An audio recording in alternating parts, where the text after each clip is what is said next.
Hey gang, this is future Median coming in to warn you. Spoilers! Spoilers for Young Dracula, the BBC show, all of it. So many spoilers. You have been warned. Hey guys, it's Median. I'm here to yap. I'm gonna talk about Young Dracula. I did make a PowerPoint, but my laptop's not working. So we're gonna use a whiteboard. This one here. I'm gonna use a red pen because it's vampires. And I'm gonna need a tissue so that I can wipe things off. Okay. Where should I put you guys? I'll put you here.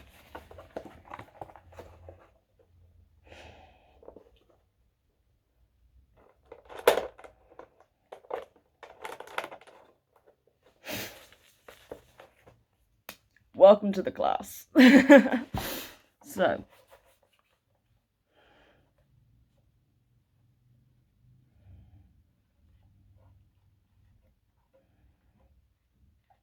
we're going to go black as well because this red's going to run out.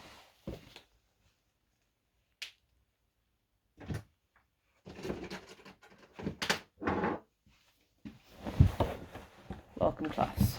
Today you're learning about Young Dracula. I realise this will probably be backwards, so I'm going to see if I can find a way to flip it around afterwards. Young Dracula was a show run by the BBC. I don't know the years. It was probably on the PowerPoint. But I watched it as a child, and I watch it at least once yearly. So here's some things that I've noticed. First off, summary. There's sort of 3 sections to it. 5 seasons. So we got section 1, section 2, section 3. And in section 1, let's see if I can write it upside down. We have seasons 1 and 2. They are in, I can't write Stokely upside down. They are in Stokely. Count and his family have to run away from Transylvania and they find a castle in Stokely. And then the reboot, that castle burns down, things don't go too well.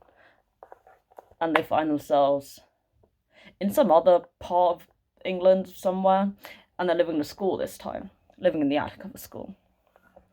And the Count technically owns the school, so there's a whole bunch of stuff about like them living in a school and having to run a school and things like that. And then the final chapter is season 5, which I'm going to separate even though it's in the same place, because this just has a different vibe to it. It feels like there's been a time skip. I didn't really look at the behind the scenes of it, but this definitely has a different vibe. And so yes. Now, I personally, what's he called? Vlad's friend from pre-reboot. It'll come to me eventually. I really like him, but I tend to watch past reboot just because it's more exciting, because he's like got his vampiric powers in that, and I just like special effects. So it's this point onwards that I'm going to be mainly talking about Robin. I can write that one upside down. So Robin is Vlad's best friend in Stokely, and I love Robin, and we don't see him in the reboot, which is frankly devastating. And I saw this really cool thread about how they could have included Robin. So see, the fun thing about pre-reboot, it was just based off the book, and in the book there's a swap between a vampire child and a regular child, but they don't know that. So it's like young Dracula's actually a human, and they don't like do that in the show. That's not like the plot of the show, that's the plot of the book. But they do have an episode that references it, which is quite cool. But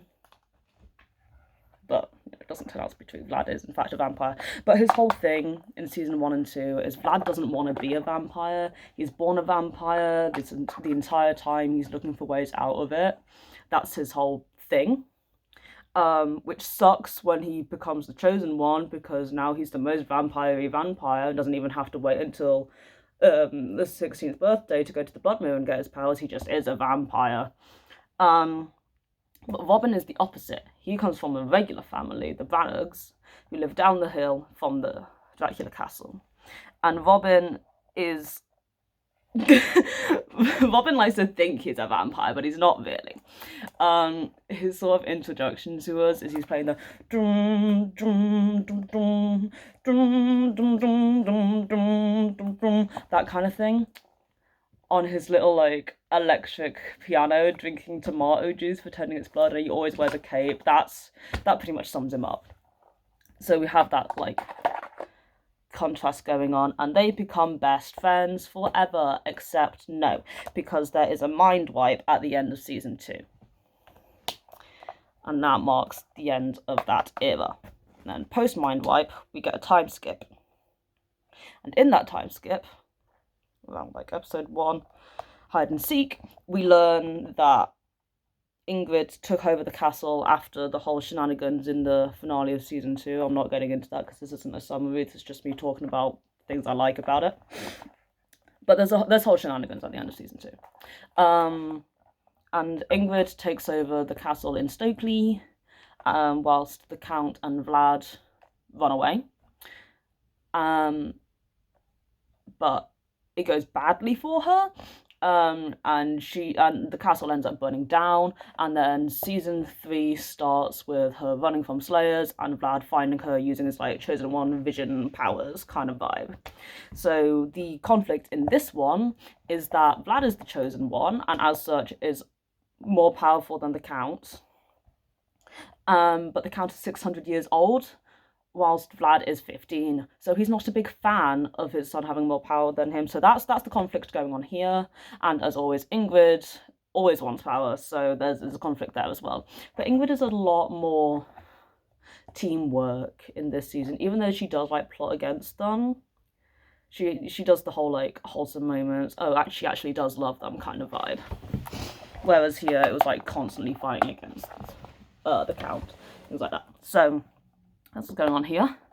And also Evan gets introduced. Now Vlad's got a love interest. We all love a love interest. I don't. Season 4 though, she gets turned into a vampire. She is now a hate interest, which I kind of love. I love that subversion. The whole time, like, everyone kept saying like, oh, you need to bite Evan, and Vlad's whole thing is like, no, coexistence. I don't want to do any biting, no blood, no biting, no vamping. We want to live a normal life and coexist. And then he has to bite his own girlfriend, which gives her telepathic powers to him. And then she like torments him because now that she's a vampire, she hates him. Especially because she made it very clear that she doesn't want to be a vampire, and then he disrespected that. Love that dynamic. Also Malik. Malik is in season 4. That's supposed to be an M. Love Malik. He appears in season 4, episode 1, The Good, the Bad, and the Undead. And he leads the Scrap Gang, the street vamps, who are sort of like... So, like, how the Count and Draculas are born vampires and such. They, like, live in castles, they have a blood mirror, all that jazz. The street fangs don't. Those are vampires who have been turned, and so they are less powerful, and they are essentially homeless. They are homeless vampires. And the whole thing in season 4 is that Vlad still wants coexistence, but he's realizing that a lot of vampires actually can't do that because they don't have the resources for that. Like, the Count's got a whole blood cellar, and that's fine, so he doesn't have to bite people. But the street fangs don't, because they haven't lived for 600 years, they don't have that kind of funding, they don't have that kind of heritage, and it's a very interesting thing that they really should go into more, because, no, that would be kind of boring though. I don't know. It's a really interesting concept, and I feel like they do go into it enough that, like, it's well explored for a kids show. I guess if they went into it more, it would be like too dry and unrealistic. But yeah, that's Malik. And then he turns out to be a Dracula, but then he turns out to not be a Dracula. So, anyways. And then season 5, we learn Vlad's half human, and that like explains the stuff that's been happening since season 1. So it's a very full circle moment. So that's a brief summary of what's going on. Now, here's some things that I noticed on my last rewatch. Let's start with number 1. Not chronologically or anything, just as I remember them.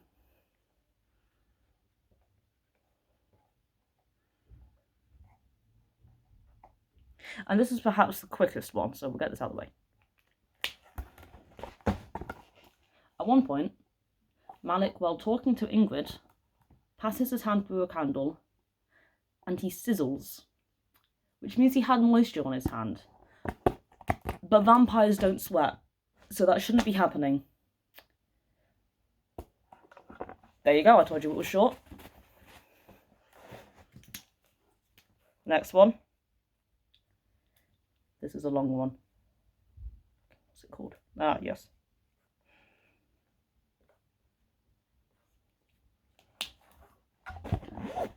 Zoning.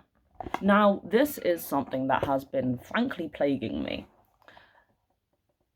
Essentially what it is Vlad can turn people into, like, crystals, sort of. And when they are trapped in that crystal, they're, like, berated by people that they care about or something, and it's like a really horrible experience. And even if you're in there for a few seconds, like, it's really difficult to do anything afterwards, because it essentially like breaks down your self-confidence and makes you completely and utterly like weak.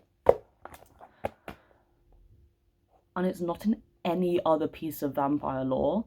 But the thing is, it's not even like a regular power outside of vampires. Like, a lot of the stuff that the vamps in Young Dracula can do are not standard vampire powers. Like, they have telekinesis, they have pyrokinesis, they can fly, they can turn into bats and smoke and things like that.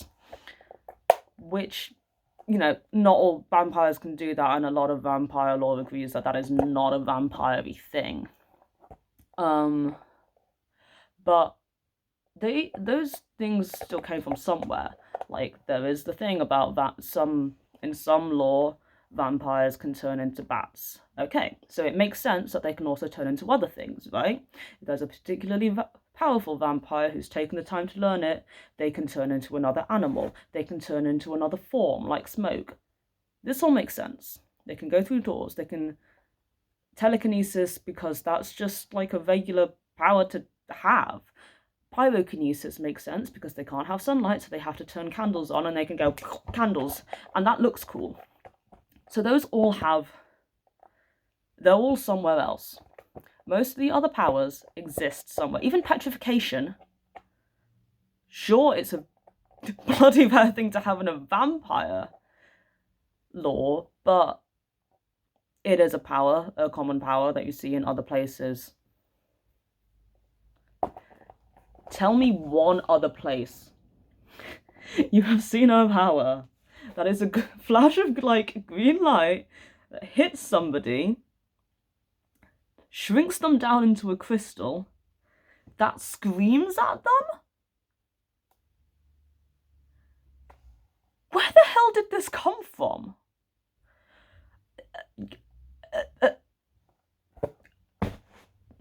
And the thing is, right, it's brought up in a grand total of, I think, 3 episodes.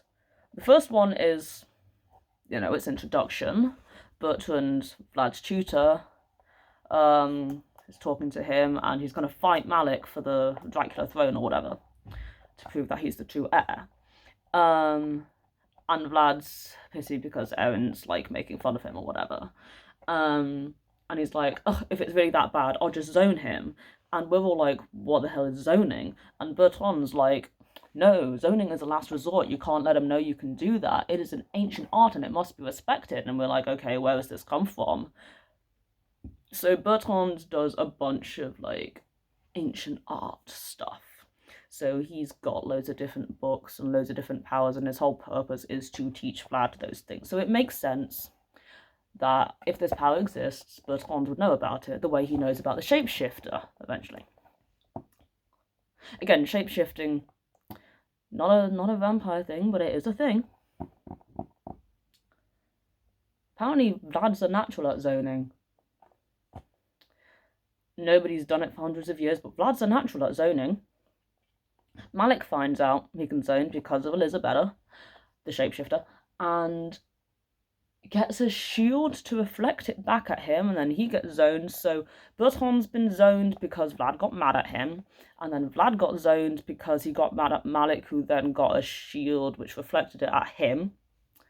And then the next time it's mentioned, the next episode it's mentioned, is the final fight against Elizabetta, the season 4 finale, where Vlad zones her and throws her into the river lake thing in the blood mirror because vampires can't cross running water. And the next time it's mentioned is when Malik goes back to check on his mother and just speaks to her in the crystal, doesn't like de-zone her or anything, because only Vlad can do that. It's mentioned 3 times, and one of those times is a flashback. And I can't for the life of me find where this idea came from. Now, the writer for this episode, which I believe is, its first mention is season 4, episode 9, Sun and Air. She works on, it was on my PowerPoint, The Dumping Ground, I believe. That sort of genre, like Jacqueline Wilson kind of vibe. So she's worked on other BBC productions. But that's the only episode that she's written of Young Dracula. She's gotten that from somewhere, and I don't know if it's from somewhere or from her brain, and I don't even really care what the answer is. I just need to have the answer. I need to know where this came from, because I've not found it in any other material. Zoning, even if it's under a different name. Something that turns people into crystals that torment them, and something to do with supernatural or undead things. Any literature with that in, because I need to know where this came from. Okay, so that's the big one. And now,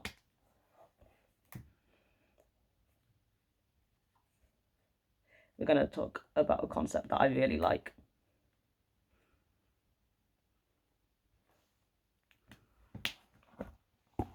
The blood mirror. I mentioned it earlier.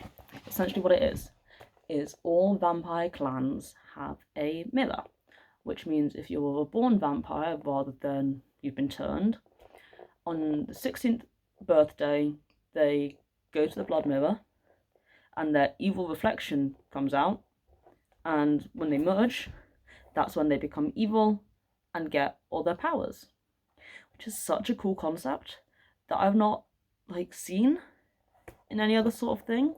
So before their 16th birthday, born vampires are physiologically exactly like human children, and we know that because apparently humans have a really strong smell, and Robin wasn't smelt by Vlad's very traditional grandparents when Vlad was a child.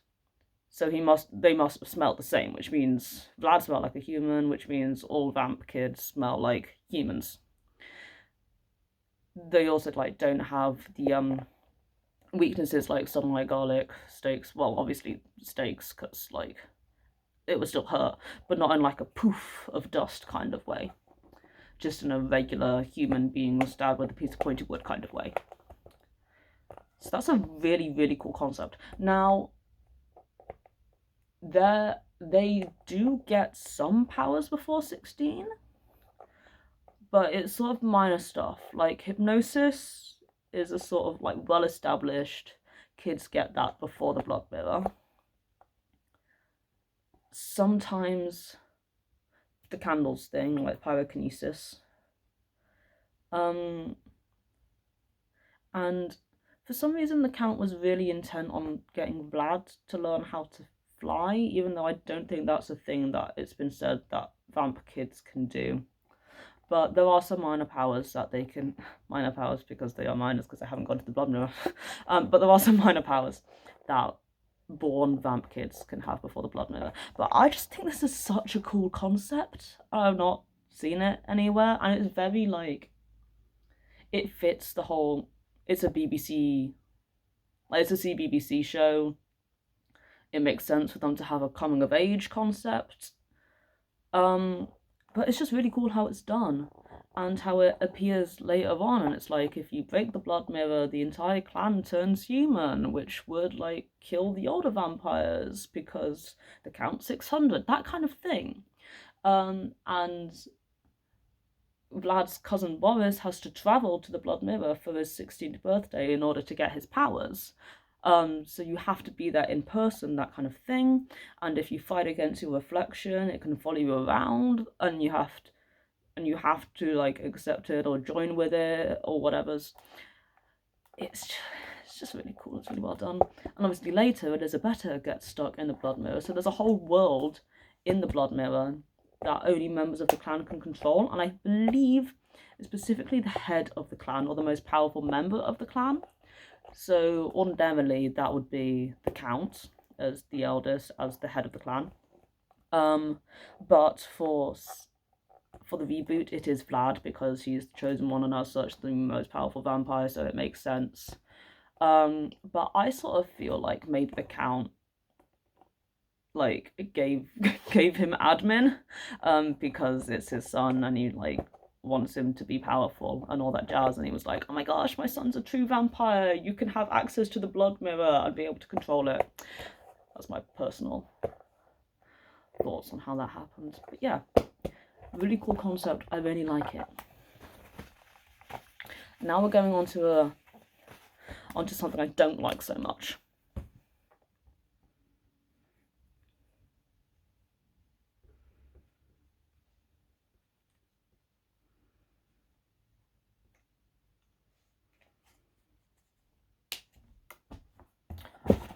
What the hell was this?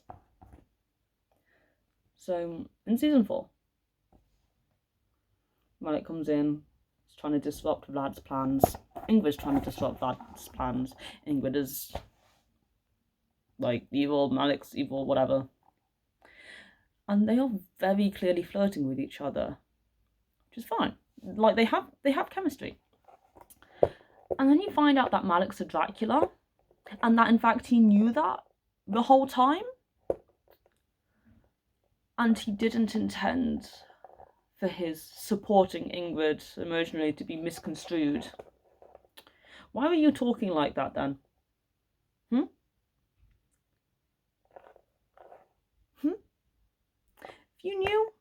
If you knew, I can understand Ingrid falling for him and then getting mad when he rejects her and all of that, because she didn't know, and he was very, very clearly flirting with her. I'm not buying that Malik didn't. I'm not buying that. He even says, if not, who knows?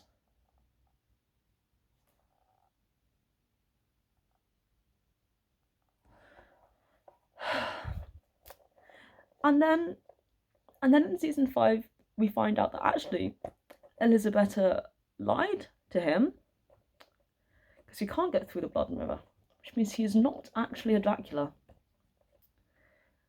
Which means that this whole thing could have been avoided, because he was never actually her sibling. So they could have just gone for the romance subplot straight away without the whole he knows that he's her brother thing. Even if it was like a he didn't know and then Elisabetta told him later, because that's like the sort of thing that she would do. Like the way she drops hints about it to Vlad and Ingrid in the quiz. Like if she dropped hints about it to Malik as well at the same sort of time, that would make sense. And then they all figure it out together, and then they all go, oh no, we're not doing that then, now that we know. And it would still be a little bit weird, quite frankly, but it would make more sense. Because, yeah, you'd still get the whole they were flirting whilst they were, in fact, siblings, but it would be in a Luke and Leia type way where they didn't know, rather than in a Malik 100% knew, and that was the entire reason he came to see the Draculas. And the fact that Ingrid gave up marriage for... So Ingrid was getting proposed to by the manga, really powerful clan head, and she declined him because she just had an emotional talk with Malik, who she looked at when the manga proposed, and Malik sort of like gave a look back that was like, remember, you are strong by yourself. But he might say that that's what that was meant to mean, but it very clearly wasn't. And it is so very obvious that that would be interpreted as a, no, don't go off with him, go off with me, your brother, ew. So, yeah, this whole thing could have been avoided, and I'm upset about it, frankly. Especially because when Ingrid does find a partner in season 5, that's not given enough time to develop. When Ingrid finds a boyfriend in season 2, Will, absolute legend of a character, by the way, I really like him. He dies in the finale. Yeah, Ingrid has had 2 boyfriends who are actually really good for her and like really help her, and yet instead of making, I can't even remember his name because we don't spend enough time with him to have an actual character. They could have introduced him in season 4 instead of season 5, given him time for his character to develop. He doesn't even appear at the start of season 5. He appears halfway through season 5. And then they just decide to live together when Ingrid's been like invited to the Vampire High Council, which is in Transylvania. So what, she's gonna stay behind in England because she has a boyfriend now that she's known for like a week, and then have to commute to Transylvania every single day. But if he was introduced in season 4, that would make more sense, and then we wouldn't have had... Anyways. Speaking of characters, I forgot what number we're on. I'm gonna guess this is number 5.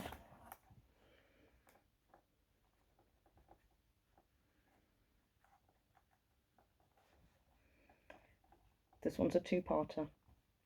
Because originally I was just going to talk about Robin, but now that I've remembered Will. So we're going to have a brief point about Will. So Will is Ingrid's... number 5. Old characters. So Will is Ingrid's boyfriend in season 2. He's super cool. He's really supportive of her. And then she bites him after she turns 16 and turns evil or whatever's. And he's really supportive of her then as well. And the entire time he's like, oh my gosh, I love my beautiful girlfriend, she can do whatever she wants. Oh, she's a vampire and she turned me as well. We get to be together forever, let's go, I'm gonna help her with world domination. What an icon. He's so great. Okay, and then Robin, Vlad's friend, I talked about him earlier. Where was he, man? In season 4, Vlad mind wipes the Slayers, all of them. But he can't mind wipe Jono, because you can't mind wipe someone you care about. Where's Robin then? Oh no, he didn't die. End of season 2, there's a big mind wipe. And that includes Robin. Vlad's best friend, Vlad's first friend, who got him through all of Stokely, including finding out that he was the chosen one. He was his like vampire guide in the dream world. You're telling me he didn't care about him? No. No. And to be honest, they could have retconned him in. It didn't have to be like a... Like, I appreciate that mind wipe rule was a retcon, because obviously Vlad cared about all those people in the season 2 finale. Like, he spent so much time with the Banners. They could have had Robin looking for him, having like a vague memory of his best friend who was a little bit weird but didn't want to be, but inherently was, but like remembered really liking him, having lots of fun, like feeling like they understood one another. And then eventually like looking into the castle at the top of the hill, because he's still into that sort of aesthetic. He'd look into the castle at the top of the hill and be like, I feel like it was something to do with this. He'd walk around the castle, he'd remember, and then he'd go looking for him. So we wouldn't even have to like write him in until later, because maybe he doesn't find him for a while. Maybe Vlad's blocking him because he can do the telepathy thing, so maybe he's like making sure he stays hidden from some sort of illusion. And then he could have appeared later. Jono appeared later, and he was from season 1 and 2, and he wasn't Vlad's best friend. He was trying to kill Vlad repeatedly, and yet Robin? We're not letting Robin back.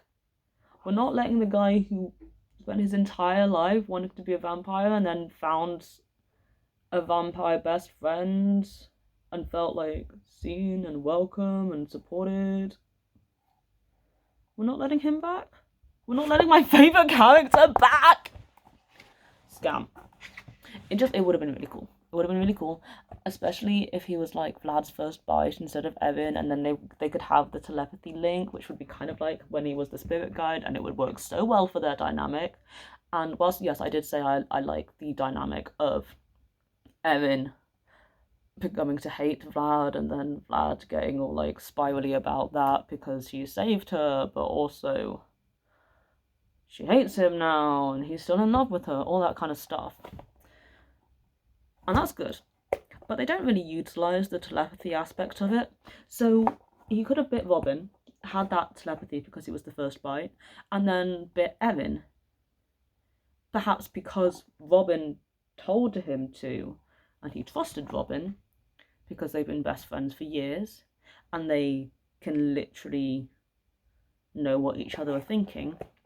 So Robin's like, no, it's going to be okay, you should bite her, because she'll be alive and she'll forgive you eventually.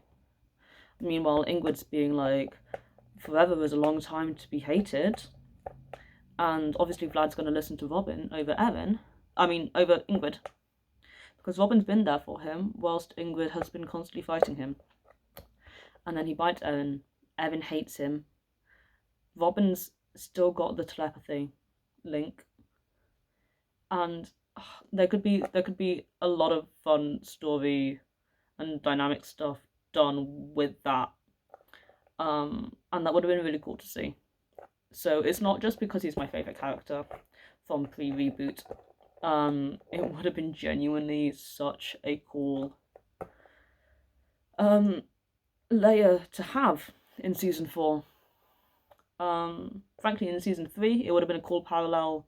Vlad trying to find Ingrid using his visions, and Robin trying to find Vlad using these fragmented memories. And it would have been really cool how like Robin's at a disadvantage, Vlad's at an advantage, but they're both fighting really hard to find somebody who doesn't want to be found. And Ingrid doesn't want to be found for selfish reasons. Vlad doesn't want to be found because he doesn't want to endanger Robin. That would have been a really, really cool parallel. So they could have had a lot of fun with this dynamic. And it's a real shame he wasn't in the reboot. I'm not sure why. I'm sure there was a reason. But they could have worked him in. Even in season 5. Basically I'm saying he could have been inserted at any point in the seasons, and it would have provided a really cool layer to the arc going on. So just to finish it, because I've already explained how it could have worked in 4 and 3. In season 5, Vlad finds out he's half human. And Robin, the guy who's been with him for years of trying to figure out how to stop him from becoming a vampire, they find out that he's half human, and they're like, maybe there's something here. This is why I felt wrong my entire life. And instead of all the vamps around him being like, ew, you're half human, or just not getting it, Robin would understand, because he has been there for all those years and knows how much effort Vlad's put into not being a vampire, even though he doesn't get it on a personal level because he wants to be a vampire and Vlad doesn't, which again, very cool parallel. His entire character is made for these kind of... Anyways, so they could have found that out together, and Vlad could have properly confided in him. He confides in, I forgot her name. Not Ragatha. That's from Digital Circus. Talitha. He confides in Talitha, who is a full vampire. Very understanding, very in touch with Vlad and his needs and all of that, but is a full vampire and doesn't understand why Sally and George are staying there to begin with.